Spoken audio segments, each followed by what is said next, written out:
उन्हाळ्यामध्ये जर तुम्हाला पिंपल्स पासून दूर राहण्यासाठी 5 अशा टिप्स हव्या असतील तर मग हा व्हिडिओ शेवटपर्यंत पाहत राहा. Thinking of you, thinking of you.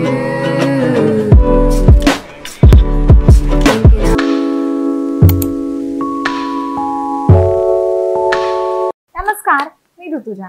तुम्हा सर्वांचं माझ्या चॅनलवर खूप खूप मनापासून स्वागत.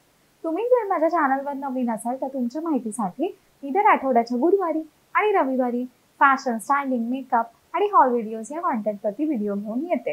तुम्हाला जर व्हिडिओ आवडला तर चॅनलला नक्की सबस्क्राईब करा. तुम्ही मला इंस्टाग्रामवर पण फॉलो करू शकता.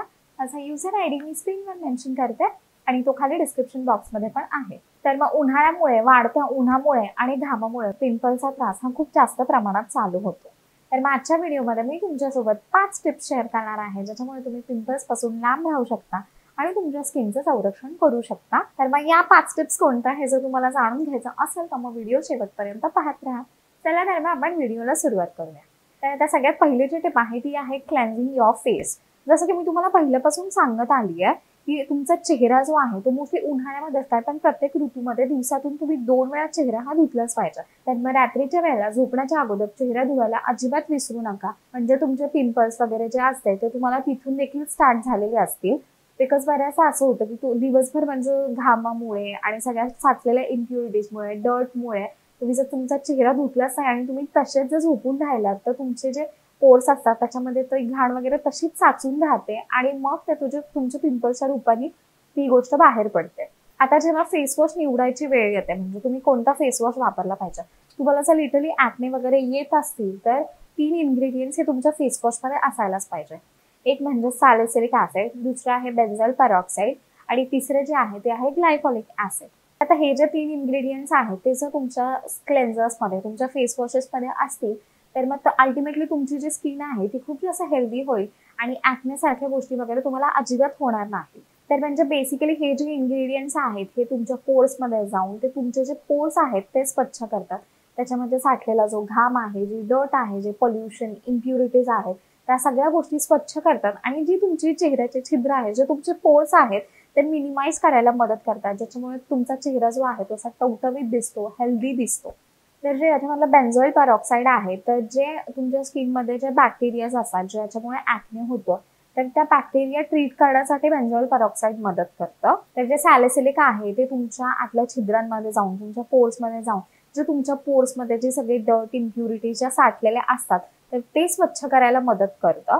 आणि जे तिसरं ग्लायकोलिक ॲसिड आहे तर त्याच्यामुळे जे मोस्टली हायपर पिगमेंटेशन असतं, तुमच्या स्किनवरती जो अनइव्हननेस असतो तर त्या गोष्टी सगळ्या क्लिअर करायला ते मदत करतं. मोस्टली बऱ्याचदा ॲक्नेसमुळे तुमच्या चेहऱ्यावरती असे रेडिश वगैरे मार्क्स आलेले असतात, थोडेसे असे डार्क स्पॉट्स वगैरे असतात, तर ते स्पॉट्स वगैरे कमी करायला ग्लायकोलिक ॲसिड मदत करतं. त्याच्यामुळे हे 3 इन्ग्रेडियंट्स मेक शुअर की ॲटलिस्ट याच्यातले 1-2 इन्ग्रेडियंट्स जरी तुमच्या फेस वॉशेसमध्ये, क्लेन्झर्समध्ये असू द्या. तर आता जे फेस वॉशेस मी तुम्हाला ॲक्नेसाठी रेकमेंड करेल तर ते आहे सेटाफिल. मोस्टली डर्मॅटॉलॉजिस्ट जे असतात, म्हणजे तुम्ही कोणत्याही डर्माकडे गेला तरी तुम्हाला जर ॲक्नेचा त्रास असेल तर तुम्हाला सेटाफिलचं फेस वॉश हे दिलं जातं. आणि दुसरं जर क्लेन्झर मी तुम्हाला सांगायला झालं अशा स्किनसाठी तर मग तुम्ही डॉट अँड कीचं देखील फेस वॉश वापरू शकता. ते देखील अशा स्किनसाठी चांगलं आहे. त्याच्यामध्ये सॅलिसिलिक आहे which will help you in acne.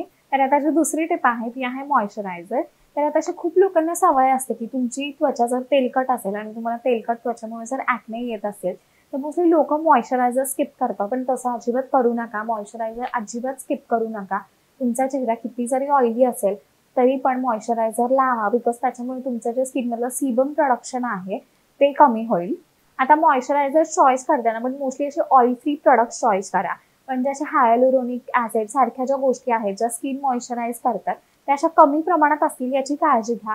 म्हणजे ते तुमची स्किन मॉइश्चराईज तर ठेवतील पण कदाचित ते तुमच्या स्किनवरती खूप जास्त हेवी होणार नाही.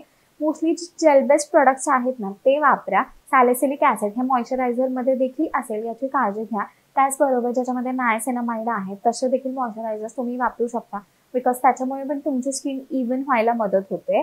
त्याचबरोबर जे नायसिनामाइड आहे ते तुमच्या चेहऱ्यावरचे जे लालसर डाग असतात ते देखील कमी करतो. तुमची जी स्किन आहे ती एकदम इव्हन टोनमध्ये दिसण्यासाठी मदत करतो. त्याच्यामुळे हे जे मोस्टली इन्ग्रेडियंट्स आहेत ते तुमच्या मॉइश्चरायझरमध्ये असू द्या. तुम्ही याच्यासाठी डॉट अँड कीचं जे किका अँड नायसिनामाइड मॉइश्चरायझर आहे which is there for acne prone skin, ते वालं तुम्ही यूज करू शकता. ते जे मॉइश्चरायझर आहे ते ॲक्ने प्रॉन स्किनसाठीच डिझाईन केलेलं आहे आणि त्याच्यामध्ये हे इन्ग्रेडियंट्स आहेत. त्याच्यामुळे तुम्ही त्याला ट्राय देऊ शकता आणि अतिशय बजेट फ्रेंडली असं आहे. म्हणजे ते तुम्हाला 500 पेक्षा कमी प्राइसमध्ये मिळतं. त्यात पण तुम्ही डिस्काउंटमध्ये घेतलं ते तुम्हाला खूप चांगल्या डीलमध्ये मिळेल. त्याच्यामुळे तुम्ही ते नक्की ट्राय करू शकता. आता जी तिसरी टिप आहे ती आहे सिरम्स. तर तुम्ही जर तुमच्या लेट 20s मध्ये असाल किंवा तुम्ही तुमचं एज जे आहे ते 30s मध्ये असेल तर तुम्ही सिरम्स यूज करायला सुरुवात करू शकता. मोस्टली जसं की मी तुम्हाला सांगितलं सॅलिसिलिक ॲसिड बेस्ड जे सिरम्स आहेत ते तुम्ही वापरू शकता. ते तुमच्या स्किनसाठी खूप चांगले असं काम करतील. तुम्ही जेव्हा सॅलिसिलिक ॲसिड युक्त सिरम्स वापरता तेव्हा ते तुमच्या पोर्सच्या आतमध्ये जाऊन तुमच्या छिद्रांच्या आतमध्ये जाऊन ते तुमचे जे पोर्स आहेत ते क्लिअर करतं. तुम्हाला सगळ्या डर्ट इम्प्युरिटीज बाहेर काढून तुमचे पोर्स स्वच्छ करतं. त्याची साईज जी आहे ती मिनिमाइज करतं आणि जो तुमचा चेहरा आहे तो इव्हन ठेवायसाठी मदत करतं. त्याचबरोबर तुमचे जे ॲक्ने आहेत त्या गोष्टींपासून देखील ते तुम्हाला लांब ठेवेल आणि तुमच्या चेहऱ्यावरचे जे डेड सेल्स आहेत ना ते पण सॅलिसिलिक ॲसिडमुळे रिमूव्ह होतात. आता जर तुम्ही नायासिनामाइड युक्तचे सिरम्स वापरले तर नायासिनामाइडमुळे तुमच्या चेहऱ्यावरती जे सीबम प्रोडक्शन आहे जे तुमच्या तेलकट चेहऱ्यामुळे होतं तर ते जे प्रोडक्शन आहे ते कमी होतं. ज्याच्यामुळे तुमचा ॲक्नेचा त्रास जो आहे तो अल्टिमेटली कमी होईल. तुम्ही जेव्हा सिरम्स वापरता तेव्हा तुमच्या चेहऱ्यावरचे जे पोर्स असतात त्याची साईज कमी होते आणि अल्टिमेटली तुमचं जे स्किनचं टेक्स्चर आहे ते इम्प्रूव्ह होतं. त्याच्यामुळे जर तुमचं एज लेट 20s मध्ये असेल किंवा 30s मध्ये तुम्ही असाल तर तुम्ही नक्की सिरम्स वापरायला ट्राय करू शकता. तर आता जे सिरम्स मी तुम्हाला रेकमेंड करेल ते आहे डॉट अँड कीचं ॲक्ने फेस सिरम आणि जे दुसरं मी तुम्हाला रेकमेंड करेल ते आहे मिनिमलिस्टिकचं 2% सॅलिसिलिक ॲसिडवालं सिरम.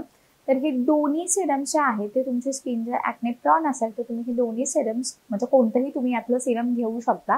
दोन्ही जे सिरम्स आहेत याच्या प्राइस ह्या 500 रुपीजपेक्षा कमीच आहेत. आता जे चौथी टिप आहे ती खूप महत्त्वाची आणि खूप बेसिक टिप आहे ती म्हणजे सनस्क्रीन. तर तुम्हाला जेव्हा ॲक्नेचा वगैरे खूप जास्त त्रास असतो तेव्हा सनस्क्रीन वापरायला अजिबात विसरू नका. अजूनही बरेच लोक ही चुकी करतात म्हणजे ॲक्नेचा त्रास असतो पण सनस्क्रीन अजिबात वापरत नाही.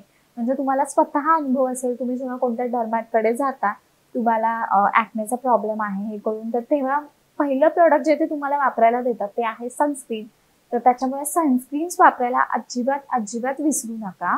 आणि या दिवसामध्ये जेव्हा तुम्ही सनस्क्रीन वापरता तेव्हा त्याचं SPF हे 50 पेक्षा जास्त असेल याची काळजी घ्या. आणि तुमची स्किन जर ॲक्ने प्रॉन असेल तर तुमच्या सनस्क्रीनमध्ये झिंक ऑक्साईड किंवा टिटेनियम ऑक्साईड या गोष्टी असतील याची पण काळजी घ्या. बिकॉज ह्या ज्या गोष्टी आहेत त्या ॲक्नेसाठी खूप चांगलं असं काम करतात. त्याच्यामुळे हे इन्ग्रेडियंट्स ज्या सनस्क्रीन्समध्ये असतील तुम्ही ते सनस्क्रीन्स वापरू शकता. झिंक ऑक्साईड आणि टायटेनियम ऑक्साईड हे तुमचा UVA आणि UVB रेस पासून व्यवस्थित असं प्रोटेक्शन करतं. आणि मोस्टली जेव्हा तुम्ही सनस्क्रीन चॉईस करता तेव्हा मोस्टली असे जेल बेस्ड सनस्क्रीन चॉईस करा बिकॉज मग तुम्हाला ते तुमच्या चेहऱ्यावरती जास्त हेवी वाटणार नाही. तर आता जे सनस्क्रीन मी तुम्हाला रेकमेंड करेल ते आहे डॉक्टर शेथचं सेंटेला अँड नायासिनामाइड सनस्क्रीन. त्याचबरोबर डॉट अँड कीचं एक सनस्क्रीन आहे ते देखील तुम्ही यूज करू शकता जे स्पेशली ॲक्ने प्रॉन स्किनसाठी आहे. तर दोन्ही सनस्क्रीन्स अतिशय चांगले सनस्क्रीन्स आहेत. तर तुम्ही हवं ते सनस्क्रीन याच्यामधलं यूज करू शकता. सगळ्या प्रॉडक्टच्या ज्या लिंक्स आहेत त्या मी तुम्हाला खाली डिस्क्रिप्शन बॉक्समध्ये देईन. त्या डिस्क्रिप्शन बॉक्स चेक करायला विसरू नका. तर आता जी लास्ट आणि 5वी टिप आहे ती म्हणजे युअर डाएट.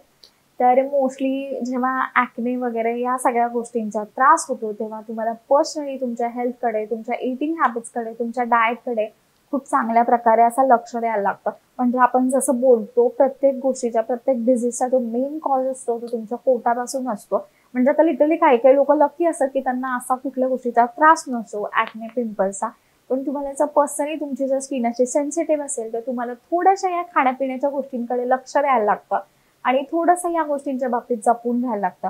मोस्टली ज्या तेलकट गोष्टी आहेत जे बाहेरचा जंक फूड आहे तर या गोष्टी सहसा अवॉइड करा.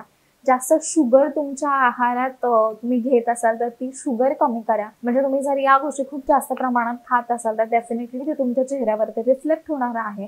त्याच्यामुळे होईल तितकं तुमचं डाएट असं इम्प्रूव्ह करा. मोस्टली जितक्या चांगल्या गोष्टी तुम्हाला खाता येतील तितक्या चांगल्या गोष्टी खा. भरपूर पालेभाज्या खा, भरपूर फळं खा आणि पाणी भरपूर प्रमाणात प्या.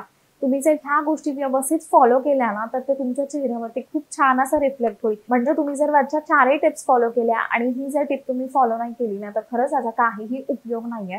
बिकॉज म्हणजे मोस्टली मला असं वाटतं की तुम्ही बाहेरून कितीही क्रीमा लावा आणि कितीही काही करा पण जर तुम्ही आतूनच जर असे म्हणजे डिटॉक्स झालेला नसला तर मग त्याचा काहीच पॉईंट नाहीये. म्हणजे मला असं वाटतं की जेव्हा तुमची स्किन अशी थोडी सेन्सिटिव्ह असते, तुम्ही तेव्हा खाण्याच्या बाबतीत देखील थोडंसं सेन्सिटिव्ह राहिलं पाहिजे. त्याच्यामुळे तुमच्या खाण्यावरती व्यवस्थित कंट्रोल ठेवा, चांगल्याच गोष्टी तुमच्या आहारात इन्क्लूड करा आणि मग डिफरन्स तुम्ही तुमच्या चेहऱ्यामध्ये बघा. तुम्हाला स्वतः तो डिफरन्स जाणवेल. तर मग या होत्या 5 अशा सिंपलशा टिप्स ज्या मी तुमच्यासोबत शेअर केल्या, ज्याच्यामुळे तुम्ही ॲक्नेपासून लांब राहू शकता. तर मग एकंदरीत हा जो व्हिडिओ आहे तो तुम्हाला कसा वाटला हे मला कॉमेंट सेक्शनमध्ये नक्की सांगा. आणि तुम्हाला जर ॲक्नेचा त्रास होत असेल आणि याच्यामधलं कोणतं प्रॉडक्ट जर तुम्ही वापरत असाल तर त्याचा रिव्ह्यू देखील तुम्ही मला कॉमेंट सेक्शनमध्ये नक्की सांगू शकता. तुम्हाला जर व्हिडिओ आवडला असेल तर व्हिडिओला लाईक करा आणि तुम्हाला जर माझे व्हिडिओज आवडत असतील, तुम्ही जर माझे व्हिडिओज पाहत असाल किंवा माझ्या व्हिडिओजमधून थोडा तरी फायदा तुम्हाला झाला असेल आणि तुम्ही अजूनही चॅनलला सबस्क्राईब केलं नसेल तर प्लीज चॅनलला सबस्क्राईब करा आणि बाजूला एक बेल आयकन आहे त्याच्यावरती क्लिक करा, म्हणजे माझा नेक्स्ट व्हिडिओ आलेला तुम्हाला नक्की समजेल. शेवटपर्यंत तुम्ही व्हिडिओ पाहिलात त्याच्याबद्दल खूप खूप धन्यवाद. तर मग भेटूया आपण नेक्स्ट व्हिडिओमध्ये. तोपर्यंत स्वस्त राहा, मस्त राहा आणि काळजी घ्या. धन्यवाद.